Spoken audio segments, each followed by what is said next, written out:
Que bom que você continua com a gente nessa sequência de vídeos tentando responder a pergunta, né? Por que eu sou cristão? Por que somos cristãos? Nós falamos já no primeiro vídeo sobre Deus Criador, falamos no segundo vídeo sobre a natureza e o propósito do ser humano. E se você não viu esses vídeos, volta lá, porque nós estamos fazendo uma sequência temática. É um vídeo conectando-se ao outro, embasando o outro. Agora nós vamos continuar a nossa reflexão, nossa meditação. Para embasar a nossa reflexão de hoje, eu queria que você lesse o capítulo 3 de Gênesis. No primeiro vídeo foi Gênesis 1, depois foi Gênesis 2, agora é legal, nós passamos para o terceiro capítulo. Então pausa o vídeo, lê Gênesis 3, vê o que está acontecendo ali, você vai ver que deu um probleminha interessante ali, depois a gente volta para cá para continuar discutindo, meditando sobre como nós podemos encontrar respostas a partir da Escritura. Se você já leu Gênesis 3, você percebeu que teve uma conversa ali bem interessante, né? Até porque Deus tinha falado para o ser humano, olha, você pode comer à vontade todos os frutos do jardim, mas daquela árvore ali, não mexe nela não, deixa ela quieta ali, porque no dia que você comer aquela árvore,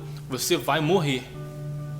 Mas o resto está tranquilo. E a vida seguiu até que teve um dia que Eva estava passeando perto da árvore e apareceu a serpente, conversou com ela e falou, olha, Deus falou esse negócio aí de você não poder comer dessa árvore, mas isso aí é mentira, não vai nessa aí não, sabe por quê? Porque se você comer dessa árvore, você vai ter entendimento que nem o próprio Deus.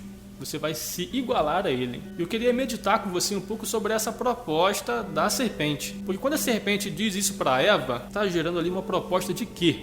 Uma proposta de independência. Independência parece uma palavra tão bacana, né? Como é bom. Muitos adolescentes sonham um dia conquistar a própria independência. Não estou dizendo que em si isso seja ruim, não. Existem muitos avanços que ocorrem por conta da independência. Mas a gente achou que independência na Escritura é o caminho que Deus nos apresenta. A gente tem que entender que a independência não é um fundamento, não é um princípio bíblico do Evangelho para nós. Deus não está querendo nos transformar em seres independentes. Eu queria refletir com você sobre isso, porque a proposta da serpente é que nós sejamos independentes de Deus. E por que eu estou dizendo que independência talvez não seja o princípio que o Evangelho nos apresenta? Porque o Evangelho nos fala sobre troca de senhorio. Eu queria que você lesse comigo o texto de Romanos 6, versículo 22. Ele diz assim, mas agora, libertados do pecado e feitos servos de Deus, tendes o vosso fruto para a santificação e, por fim, a vida eterna. Ou seja, a libertação do pecado não vai fazer com que a gente seja livre agora para fazer o que a gente quiser. O livro de Romanos nos fala sobre uma libertação do pecado e feitos servos de Deus. Ou seja, isso é uma troca de senhorio. Daqui a pouquinho nós vamos falar um pouco mais sobre isso, mas eu queria que você acompanhasse também um outro texto que está lá em Atos, capítulo 17, no versículo 28. Porque nele vivemos e nos movemos e existimos, como também alguns dos vossos poetas disseram, pois somos também sua geração. Ou seja, nós falamos sobre uma troca de senhorio e agora falamos sobre uma dependência existencial. Ou seja, se nós existimos de fato como seres humanos, andando por aí, vivendo e respirando, nós estamos na dependência dele. A nossa existência não é uma existência independente, existe uma dependência existencial. Ou seja, nós estamos em Deus. É Deus que nos sustenta em vida, como o Atos nos apresenta. E um terceiro ponto sobre o que o Evangelho nos fala sobre a independência, a gente pode ler lá em 1 Pedro, no capítulo 5, versículos 6 e 7. Humilhai-vos, pois, debaixo da potente mão de Deus, para que a seu tempo vos exalte, lançando sobre ele toda a vossa ansiedade, porque ele tem cuidado de vós. Então aqui nós estamos falando sobre uma dependência paternal, pastoral, uma dependência no cuidado. Então a independência, ela destoa um pouco com esses assuntos, né? Tanto quanto a existência, tanto quanto a questão da paternidade de Deus e também quanto a questão da troca de senhorio. Então de que forma que Deus quer de fato estabelecer uma relação conosco? A relação que Deus quer estabelecer com o ser humano é uma relação da forma como ele se apresenta a nós. E de que forma que Deus se apresenta a nós? Como Deus, como Senhor, como Pai e como Criador. Assim Deus se apresenta a nós nas Escrituras. Se a relação nossa com Deus é com base nesses atributos, nessas expressões, nós entendemos que a nossa relação vai ser uma relação de diferença e não de igualdade com Deus. Deus não está gerando, por mais que Ele nos fez a sua imagem e semelhança, Deus não fez deuses, senhores, pais e criadores. Eu quero que você entenda que a nossa relação com Deus não é uma relação em pé de igualdade. Ele quer que essa relação seja da seguinte forma: Deus é Deus e nós somos homens. Deus ele é criador e nós somos criatura. Deus ele é pai e nós somos filhos. Deus ele é Senhor e nós somos servos. E assim se estabelecerá a nossa relação com Deus.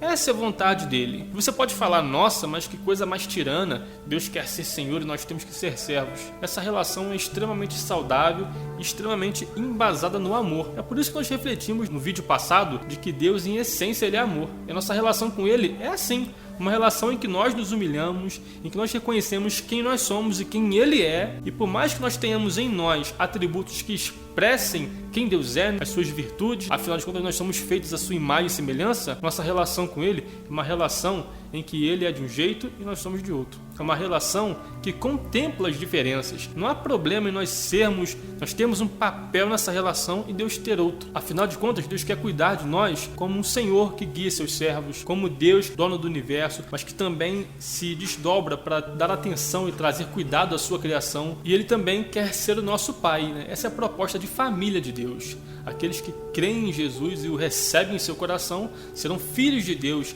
Então nós poderemos ter uma relação de paternidade com Deus, em que nós podemos deitar em seu colo, aprender, sermos corrigidos, sermos também abençoados por Ele. Essa é a relação que Deus quer estabelecer com a gente. Porém, se nós seguimos a vontade e ouvimos a voz da serpente, a gente segue num caminho oposto. A gente quer se tornar Deus. Nós queremos ser o Pai que dita como que a coisa funciona, sem precisarmos seguir o caminho da submissão. A gente não quer ser mais servo, a gente quer ser Senhor. A gente quer seguir uma proposta diferente da proposta que Deus tem para nós de relacionamento. Então, se eu entendo que eu estou seguindo pelo caminho da independência, ou seja, eu não quero ver Deus mais como Deus, como Criador, como meu Senhor e como Pai, eu estou cortando vínculos com Deus. Estou dizendo que eu quero seguir por um caminho e que Ele pode seguir por outro. Então eu estou me afastando do meu Criador. E isso gera uma série de problemas. E que problemas são esses? O primeiro problema é que eu me afasto da minha referência, né? Porque se Deus foi quem me fez a sua imagem e semelhança,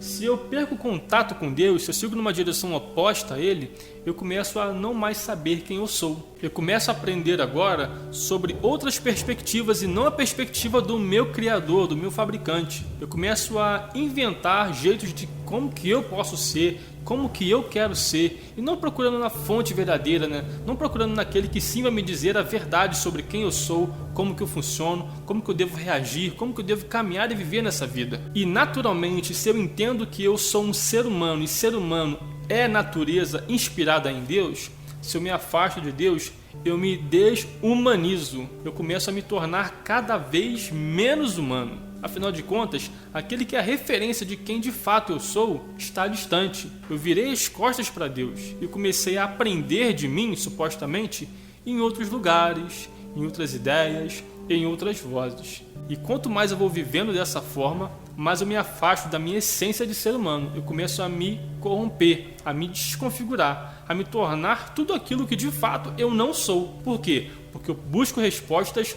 não no meu fabricante, não naquele que me criou, que é Deus, que é Pai, que é Senhor e que é Criador, mas eu procuro respostas em qualquer outro lugar. No nosso próximo vídeo nós vamos falar um pouco sobre as consequências dessa desumanização.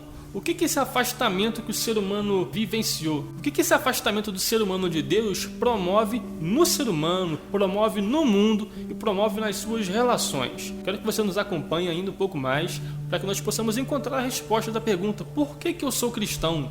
Cristo, da onde vem essa palavra? Até agora isso não apareceu, mas vai aparecer. Continue nos acompanhando.